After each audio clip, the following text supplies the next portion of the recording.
Setelah pikiran Clark diganti menjadi pikiran Josephine Lightbourne, ia terbangun histeris, tetapi bukan sebagai Clark, melainkan sebagai Josephine.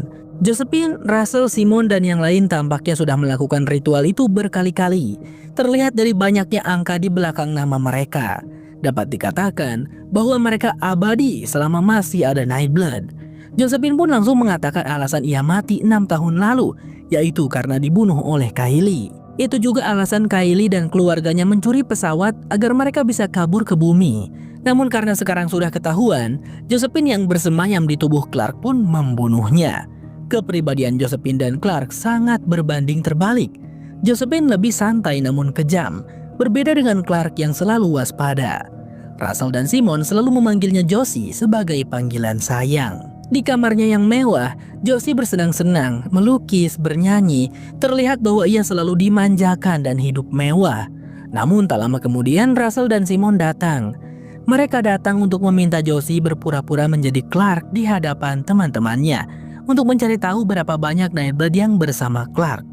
Josie awalnya tidak mau karena ia ingin menikmati kelahirannya kembali di tubuh barunya itu. Tapi Simon dan Russell bersikeras. Katanya ini demi kelangsungan hidup The Primes dan Sanctum. Russell dan Simon juga memberitahu bahwa tubuh Clark diambil secara paksa. Berbeda dengan Delilah yang menyerahkannya secara sukarela. Karena para Sanctumites menyembah The Primes dan menganggapnya sebagai dewa. Russell dan Simon sangat sadar bahwa jika teman-teman Clark mengetahui perbuatan mereka terhadap Clark, Sanctum pasti akan hancur dibakar oleh mereka. Mendengar itu, mau tak mau Josie pun menuruti permintaan ayah dan ibunya. Demi membuat penyamarannya sempurna, Josie memakai pakaian Clark biasanya dan Jed akan menemaninya kemanapun. Pada saat yang sama, Jordan yang masih penasaran dengan apa yang terjadi pada Delilah, mencoba menghampiri Delilah yang sudah berubah menjadi pria 7. Jordan sengaja memberinya bunga dan berkata, "Kemarin kau bilang bunga kesukaanmu adalah bunga daisy." Karena tidak tahu apa-apa, pria yang bersemayam di tubuh Delilah pun berkata iya. Padahal sebenarnya Delilah asli menyukai bunga lili kala. Hal itu meyakinkan Jordan bahwa di ruangan misterius kemarin ada sesuatu yang tidak beres. Lantas Jordan pun mengatakan keresahannya pada Murphy dan Bellamy. Namun kedua orang itu tidak mengindahkan perkataan Jordan. Mereka merasa bahwa Jordan hanya sedang mabuk cinta. Jordan pun hanya menerima ejekan dari teman-teman ayahnya itu. Tak lama kemudian, Clark, maksudnya Josie, terlihat di ambang pintu. Ia percaya diri bisa berpura-pura sebagai Clark dengan sempurna karena katanya dulu ia sering latihan akting. Kedatangan Josie pun langsung disambut oleh Maddie yang merindukannya, sekaligus ingin membujuknya agar bisa ikut sekolah. Awalnya Clark asli tidak mengizinkan Maddie sekolah karena alasan darah Nightblood yang mengalir dalam dirinya. Namun karena Josie di tubuh Clark tidak tahu apa-apa, ia pun langsung mengizinkan Maddie sekolah. Maddie senang bukan main. Melihat keputusan Clark yang sembrono, gaya menghampirinya dan berbicara dengan bahasa Trigeda slang. Tentu saja Josie tidak mengerti dan ia hanya pelangap-pelongo. Ia tidak tahu bahwa Clark mempunyai karakter yang unik dan sulit untuk ditiru. Karena tidak bisa menjawab perkataan gaya, Josie langsung mengalihkan perhatian kepada Bellamy untuk menanyakan keberadaan teman-temannya yang lain. Bellamy mengatakan bahwa Raven sedang belajar membuat perisai radiasi dengan Riker, Emory, Echo, serta Miller. Sedangkan Abby masih berada di perpustakaan. Lantas Josie pun langsung undur diri dari Bellamy dan mengajak Maddie pergi ke sekolah. Setelah itu Josie menghampiri Abby dan Jackson di perpustakaan. Namun mereka sedang bertengkar. Jackson tidak tahan karena Abby sekarang sama sekali tidak mempedulikan dirinya sendiri. Ia terus bergelut dengan buku-buku ilmu pengetahuan, lupa makan, lupa tidur, bahkan lupa dengan dirinya sendiri. Jackson yang melihat sosok Clark pun langsung menghampirinya, membujuknya agar ia bisa memberitahu Abby supaya berhenti. Lalu Josie pun menghampiri Abby dengan perlahan dan sebisa mungkin tidak bertindak gegabah. Tiba-tiba Abby menyuruh Josie untuk mencatat. Namun kalau kalian memperhatikan, Clark asli selalu menulis dengan tangan kirinya. Sedangkan Josie menulis dengan tangan kanannya sehingga Abby pun terheran-heran. Hampir saja ketahuan, tetapi Josie yang memang pada dasarnya cerdas mengalihkan perhatian Abby ke sebuah buku yang bisa menjadi solusi untuk menyelamatkan Ken. Abby pun teralihkan, tanpa tahu bahwa yang ada di depannya itu bukanlah putrinya. Bertepatan dengan itu, Bellamy dan Murphy masih berada di tempat tadi. Rencananya mereka akan menjelajahi planet Alpha untuk mencari tanah yang bisa dibangun menjadi pemukiman untuk orang-orangnya. Ya, Bellamy sadar bahwa mereka bisa hidup selamanya di sana. Mau tak mau Sanctum bukanlah rumah mereka, maka mereka harus membangun rumah sendiri dan hidup mandiri. Namun, Bellamy salah mengajak teman untuk berdiskusi. Murphy sama sekali tidak peduli dengan rumah baru, tidak peduli dengan 400 orang yang masih tertidur di tabung somatik. Yang ia pedulikan saat ini hanyalah dirinya yang masih hidup. Itu saja. Tak lama dari itu, suara speaker terdengar. Ternyata hari ini adalah hari pemakaman Rose. Bellamy ingin mengajak Murphy untuk menghadirinya, tapi Murphy menolak. Saat hendak mengajak Jordan, Jordan sudah tidak ada. Bellamy langsung sadar bahwa Jordan pasti pergi ke ruangan misterius. Mereka berdua pun langsung menyusulnya. Saat di luar, Bellamy melihat mereka berdua mengendap-endap menuju ke ruangan misterius itu, sehingga ia pun langsung mengikutinya. Saat sampai di depan pintu, pintunya sudah diretas oleh Jordan. Bapak dan anak sama saja, ucap Bellamy. Saat berada di dalam, mereka melihat pemandangan yang sama, yaitu puluhan tengkorak yang diawetkan. Rupanya Jordan tidak sendiri, ia bersama Gaia. Gaia penasaran mengapa mereka menyembah Nightblood sama seperti Grounders. Tak lama kemudian, Josie yang bertubuhkan Clark masuk. Bellamy dan yang lainnya tidak kaget karena mereka masih menyangka bahwa itu adalah Clark yang asli. Josie berkata bahwa ini adalah tempat suci rakyat Sanctum dan mereka tidak boleh berada di sana. Namun Gaia dan Jordan sama sekali tidak mengindahkan perkataan Clark palsu itu. Gaia pun melihat-lihat tengkorak di sana. Di belakang kepala tengkoraknya ia melihat tanda infinite yang menjadi simbol suci Grounders. Ia menyangka bahwa tengkorak-tengkorak itu adalah para Heda, tapi bukan. Faktanya memang BK yang ada di balik itu semua. BK yang sama dengan BK Pramhedanya Grounders. BK yang membuat Nightblood dan juga BK lah yang telah membuat Mind Drive untuk para perintis. Namun BK membuat Flame adalah ketika dunia hancur yang pertama kali, sedangkan Mind Drive yang dibuat untuk Eligius 3 pasti jauh sebelum bumi hancur, sehingga dapat dipastikan mereka bukan para Heda. Lalu siapa sebenarnya mereka? Bersamaan dengan itu, Jordan melihat jejak goresan pintu di lantai, dan seketika ia menemukan ruangan rahasia yang paling rahasia. Itu adalah ruang operasi. Di sana ada baju dan sepatu Delilah. Jordan membuka komputer yang ada di sana.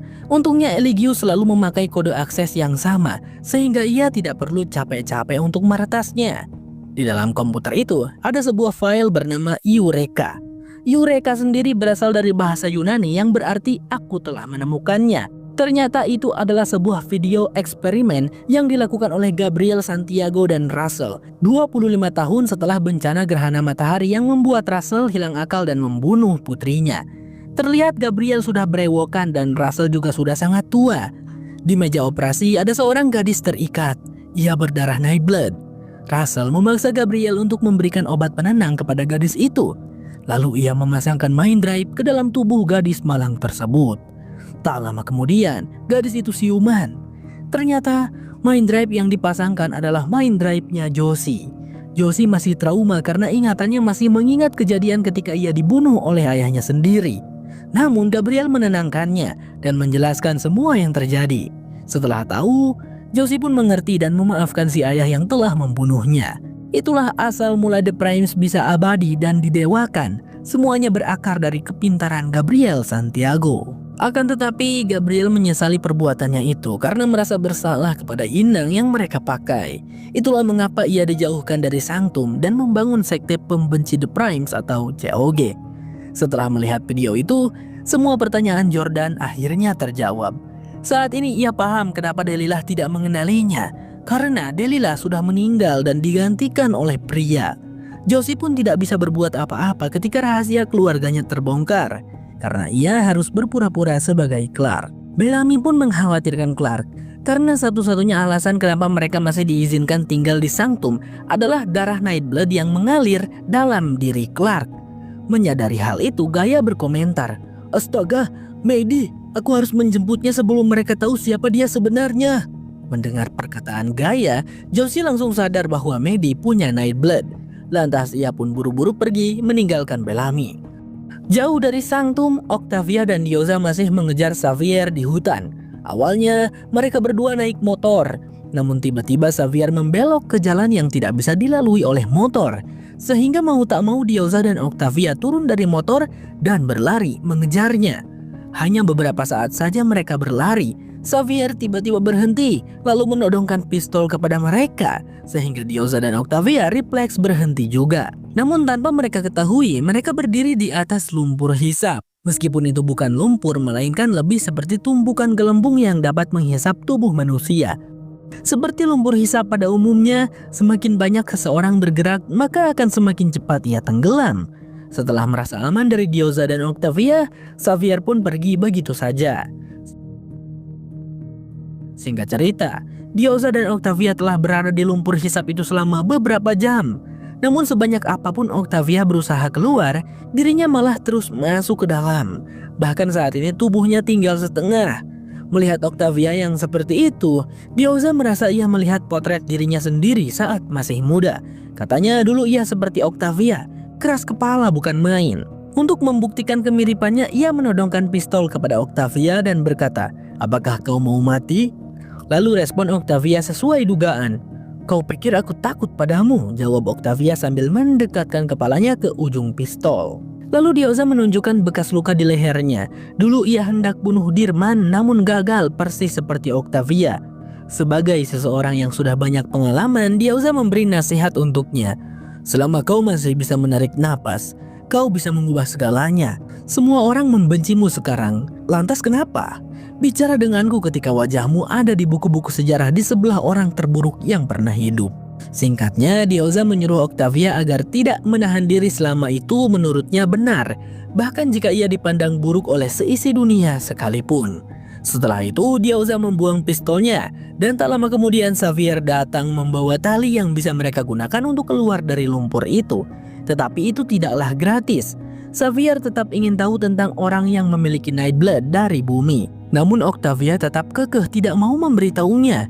Xavier pun sama keras kepalanya. Mendengar jawaban Octavia, ia hanya duduk di bawah pohon dan berkata, "Terserah, aku bisa menunggu lebih lama dari kalian." Kembali ke Sanctum. Saat ini malam sudah tiba. Josie menemui Russell dan Simon untuk menceritakan kejadian tadi siang, bahwa Bellamy dan yang lainnya sudah tahu tentang mereka, dan juga Maddie yang seorang Nightblood. Dengan informasi tersebut, Josie meminta agar tidak melanjutkan akting sebagai Clark lagi, karena cepat atau lambat ia pasti ketahuan.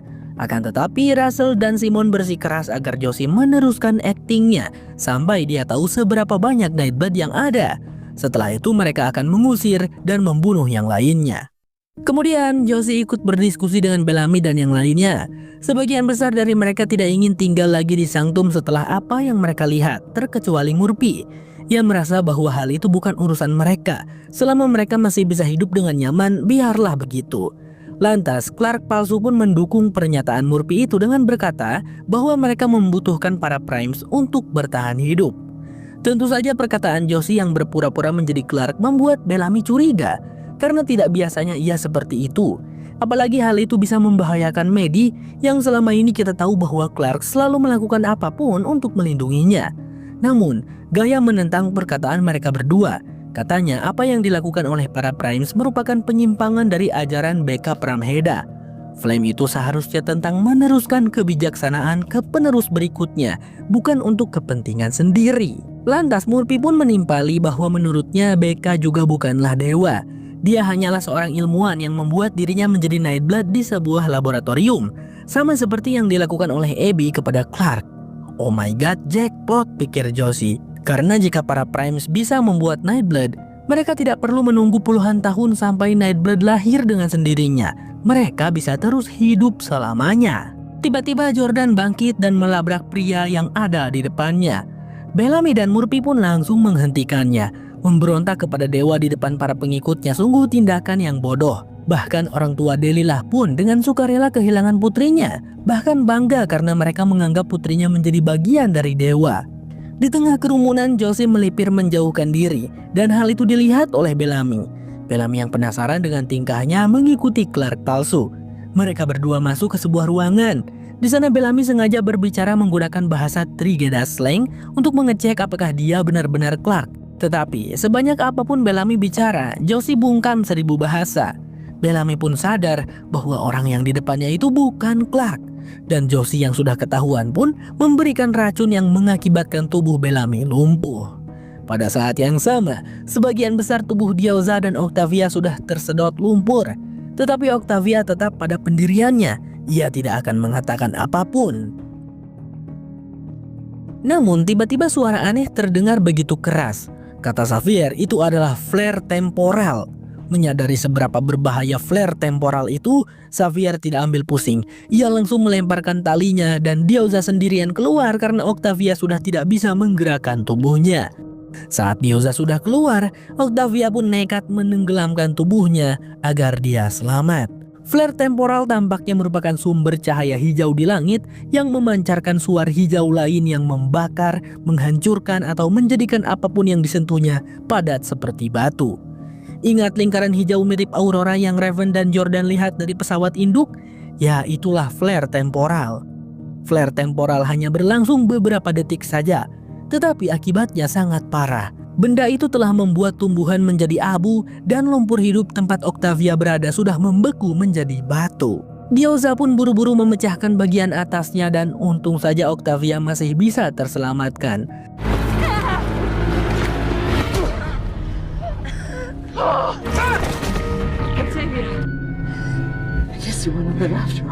Namun, tangan Octavia terlihat tidak baik-baik saja. Apakah karena terkena flare temporal tadi? Kembali ke sang Tom, Abby masih di perpustakaan. Ia pantang menyerah. Jackson datang membawa makanan tetapi Abby tidak menyentuh makanan itu sedikit pun. Jackson yang melihatnya pun kesal. Seberapa peduli pun ia pada Abby tetapi Abby tidak melihatnya. Yang dia pedulikan hanya Ken. Lantas Jackson membuang buku-buku Abby. Abby tidak marah. Ia hanya menjelaskan mengapa dirinya sangat ingin menyembuhkan Ken. Alasannya adalah karena Ken pantas untuk hidup. Sedangkan ia merasa bahwa mereka berdua tidak. Mereka berdua adalah makhluk jahat yang bersanding dengan Blood Reina, melakukan sesuatu yang tidak manusiawi. Sedangkan Ken berdiri sendirian menentang itu semua. Mendengar hal itu, Jackson menjawab, "Aku hanya menjalankan tugasku sebagai dokter." Lalu Abby berkata, "Itulah yang dikatakan penjahat dalam perang." Mendengar itu, hati Jackson terluka. Tanpa mereka sadari, perdebatan kecil mereka didengar oleh Jade dan Josie. Josie yang awalnya ingin menemui Abby setelah melihat pertengkaran barusan jadi mengurungkan niatnya karena katanya ia punya ide yang lebih brilian dan ide itu adalah Murphy. Ya, Josie dengan sengaja membuka jati dirinya di hadapan Murphy. Murphy awalnya terkejut tetapi Josie menawarkan Murphy keabadian sama seperti yang dilakukan oleh para Primes. Murphy pun tergiur. Murphy karena sudah yakin kalau ia mati akan masuk neraka, jadi ia ingin hidup abadi. Aduh, si Murphy ini agak kocak ya guys. The Hundred bersambung. Setelah memperlihatkan jati dirinya kepada Murphy, Josie meminta Murphy untuk mengajarkan ia menjadi seperti Clark agar bisa membujuk Abby untuk membuat Nightblood. Diiming-imingi keabadian, Murphy pun menjelaskan segala hal yang perlu Josie ketahui tentang Clark. Mulai dari kematian ayahnya, bunker Orgun, City of Light, dan masih banyak lagi. Tak lama kemudian, Maddie berteriak. Sebagai permulaan menjadi Clark yang asli, Josie menghampiri Maddie. Ternyata dia sedang diganggu oleh Said Heda, komandan kegelapan. Gaya menjelaskan bahwa Maddie sedang berkomunikasi dengan Heda lainnya, khususnya Said Heda. Ia memperingatkan bahwa Said Heda menjadi terlalu kuat bagi Maddie dan mereka harus segera melakukan ritual pemisahan. Josie yang tidak mengerti ucapan Gaya nekat membangunkan Maddie meskipun Gaya sudah memperingatkannya. Gaya khawatir bahwa membangunkan Maddie seperti itu dapat mengacaukan pikirannya atau menyebabkan Flame tidak berfungsi. Namun Maddie senang melihat Clark tanpa tahu bahwa sosok di depannya itu orang asing. Josie pun menyuruh Maddie agar tidur kembali dan mengajak Gaya keluar. Tak lama kemudian, ketakutan Gaya menjadi kenyataan ketika Maddie melihat Said Heda di cermin. Said Heda hampir saja menguasai pikiran Maddie sepenuhnya. Keesokan paginya, Echo, Emory, dan Raven kembali. Mereka sudah mendapat kabar dari Jordan tentang para Primes dan hendak pergi dari sana. Namun, Murphy menghentikan mereka dengan alasan mereka tidak punya tempat tujuan. Perkataan Murphy diperkuat oleh Josie yang berpura-pura menjadi Clark. Seperti biasanya, perkataan Clark akan dianggap sebagai fatwa sehingga mereka mengikuti saran darinya tanpa tahu bahwa itu berasal dari wanita licik yang menjelma menjadi Clark. Saat Eko bertanya tentang Bellamy, Josie menjawab bahwa Bellamy sedang mengintai lokasi untuk tempat tinggal mereka. Mendengar itu, Eko langsung pergi untuk menyusulnya ke hutan. Lalu karena tahu bahwa Eko akan menyebabkan masalah, Jed ditugaskan untuk mengikutinya. Ngomong-ngomong soal Bellamy, tentu saja ia tidak pergi ke hutan untuk mengintai lokasi. Bellamy sebenarnya sedang dikurung oleh Josie. Saat Murphy mendengar bahwa Bellamy sudah tahu tentang Josie, ia memperingatkan bahwa Clark sangat berarti bagi Bellamy. Jika dia sudah tahu, maka sia-sia saja rencana mereka. Tetapi Josie santai saja. Katanya ia akan menunggu sampai bulan kedua untuk membunuhnya jika Bellamy tidak mau berdamai. Maka Murphy pun diutus oleh Josie untuk menemuinya serta meyakinkannya supaya Bellamy mau berdamai. Murphy pun datang berpura-pura menjadi tahanan. Ia mencoba meyakinkan Bellamy untuk tidak membalaskan dendam atas apa yang terjadi pada Clark. Ya, di samping apa yang terjadi pada Clark, coba pikirkan juga Monty yang berpesan agar mereka bertindak lebih baik. Serta pikirkan juga orang-orang yang masih hidup dan membutuhkan tempat tinggal. Mungkin Clark menjadi bagian dari pengorbanan untuk orang-orang yang masih hidup, katanya. Tetapi seperti dugaan Murphy sendiri, Bellamy tidak mudah untuk dibujuk, apalagi mengenai Clark. Malah ia berkata, "Kita tidak butuh bantuan mereka untuk hidup. Kita bunuh mereka semua dan rebut milik mereka," ucap Bellamy dengan marah. Namun Murphy tetap bersikeras bahwa mereka harus mendukung para Primes. Disitulah Bellamy menjadi curiga bahwa Murphy mungkin sudah dicuci otaknya oleh para Primes. Karena sudah terdesak, Murphy pun mengungkapkan bahwa dia berpura-pura ditangkap untuk meyakinkan Bellamy menerima kesepakatan. Jangan membalas dan sebagai gantinya, kelompok bumi akan diizinkan untuk hidup damai di Sanctum. Bellamy pun menolak mentah-mentah kesepakatan Murphy dan menyuruhnya keluar. Scene kemudian beralih ke hutan. Octavia dan Diyoza memasuki sebuah gua misterius yang sangat indah karena di setiap dinding guanya penuh dengan bioluminescence. Bioluminescence sendiri adalah fenomena alami di mana organisme hidup menghasilkan cahaya melalui reaksi kimia tertentu. Mungkin biasanya kita melihat fenomena seperti itu di pantai tertentu saat malam hari. Di sana mereka dikejutkan oleh sosok Xavier yang sedang bersantai. Namun tiba-tiba Octavia terjatuh karena luka di tangannya yang menjadi lebih parah. Bukan luka sih teman-teman, lebih seperti menua atau kering begitu. Saat melihat tangan Octavia, Xavier langsung menyadari bahwa itu karena terkena flare temporal. Octavia hanya punya waktu 3 jam sebelum gejalanya menyebar hingga sampai ke otak dan Octavia akan meninggal. Tapi mungkin aku bisa menyembuhkannya. Kita harus kembali ke tempat yang terkena flame temporal tadi, ungkap Xavier. Tanpa pikir panjang, Diyoza dan Xavier pun bergegas pergi.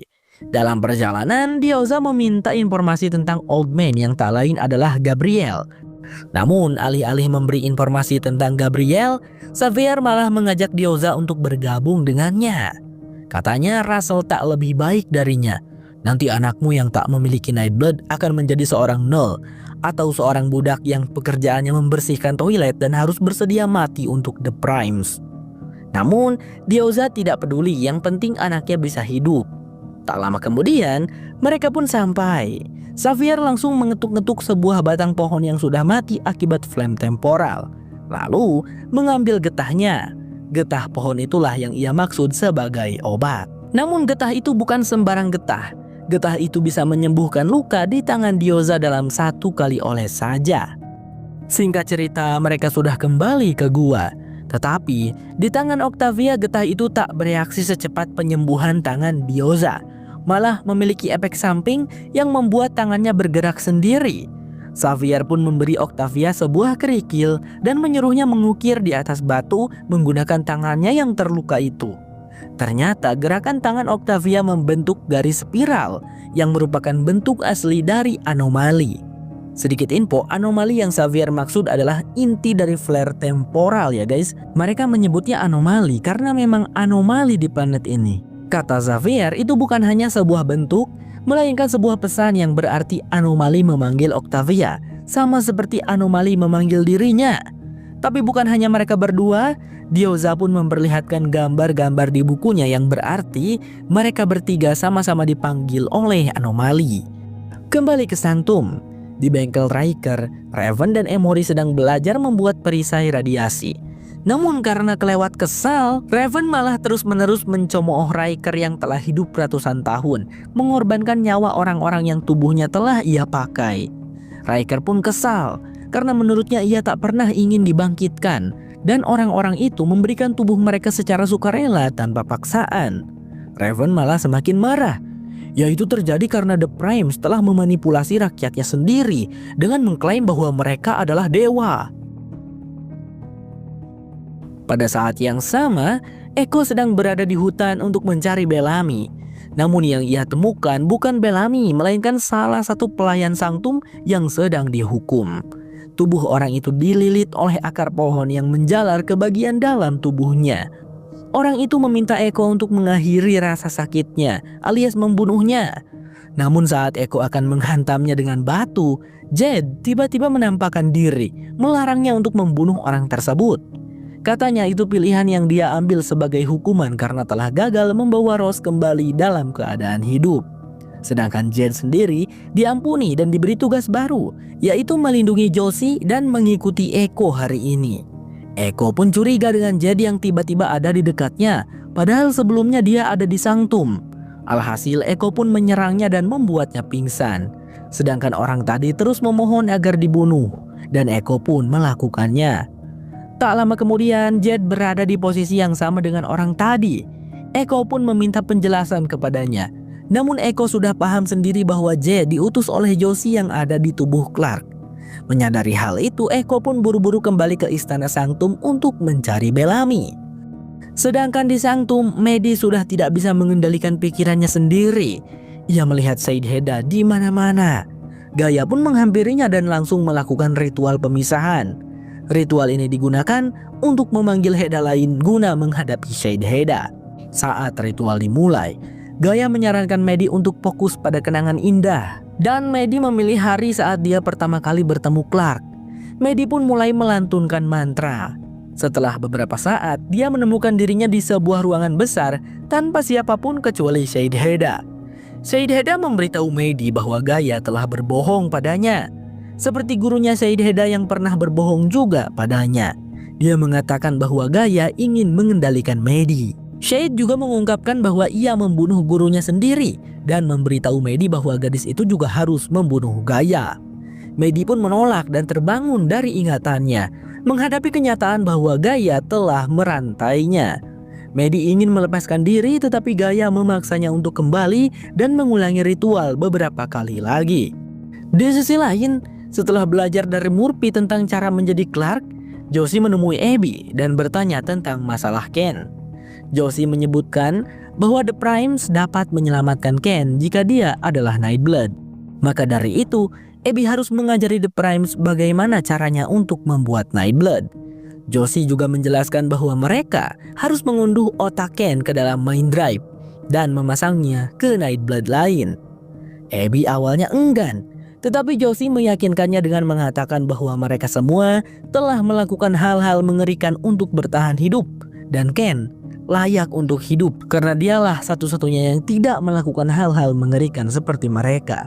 Josie khawatir kehilangan Ken karena dia takut dengan apa yang mungkin dilakukan Abby jika Ken meninggal. Abby pun setuju dan meminta Raven untuk menerbangkannya ke pesawat induk. Setelah berhasil membujuk Abby, Josie menyampaikan berita itu kepada ibunya dan memintanya untuk menghapus Mind Drive milik keluarga Kylie dan memberikan sebagian kepada Murphy dan Abby sebagai balasan mereka. Ia meyakinkan Simon dengan mengatakan bahwa itu adalah pengorbanan kecil yang harus mereka lakukan agar The Primes lainnya mendapatkan pasokan host yang stabil, sehingga mereka tidak akan khawatir kehilangan host atau repot-repot menunggu bertahun-tahun hingga hostnya dewasa. Host itu adalah warga Sanctum yang memiliki Nightblood guys, disebutnya host. Simon setuju dan menghapus Mind Drive milik keluarga Lee. Sekarang tinggal satu permasalahan lagi, yaitu Bellamy. Jika Josie bisa meyakinkan Bellamy, maka semua rencananya berjalan lancar. Namun meyakinkan Bellamy bukanlah hal yang mudah, sehingga ia pun berencana untuk membunuhnya. Akan tetapi, Murphy dan Russell keburu datang. Di situ Russell meminta maaf kepada Bellamy supaya dia tidak melakukan balas dendam tentang kematian Clark. Bellamy pun tidak menerima hal itu. Kemudian Josie memotong tali rantai di tangannya yang membuat Bellamy langsung menerjang Russell. Josie bahkan tidak menghentikan Bellamy untuk membunuh ayahnya dan malah mempersilahkannya asalkan Bellamy tidak lagi membalas dendam. Akan tetapi hati nurani Bellamy tidak tega untuk membunuh, sehingga ia pun terpaksa harus merelakan kematian Clark. Kemudian Murphy mendapat 2 Mind Drive sebagai imbalan karena telah membantu Josie. Setelah kejadian itu Bellamy dibebaskan dan ia mengatakan kepada teman-temannya agar tidak membalas dendam. Dengan begitu mereka semua dan para penduduk bumi diberi kesempatan untuk hidup di Sanctum. Sementara itu, Maddie sangat berduka atas kehilangan Clark. Ia hanya bisa kembali ke kamarnya dan Gaia mengikutinya. Namun kemarahan Maddie malah membuat Said Hedda semakin kuat untuk mengendalikannya, sehingga ia dengan sengaja menyuruh Maddie untuk membunuh Gaia. Akan tetapi Maddie menolak. Ia hanya menyuruh Gaia berhenti menjadi gurunya dan pergi. Malam harinya Josie pergi tidur, bangga dengan keberhasilannya hari itu. Saat Josie tertidur, Clark terbangun dalam keadaan terperangkap dalam pikiran Josie dan ternyata dia masih hidup. Dia tampak berada di selnya di bahtera dan di dinding ada gambar beberapa orang yang telah berjasa dalam kehidupan Clark. Dia pun mulai berjuang untuk mencari tahu di mana dia berada dan bagaimana cara untuk keluar.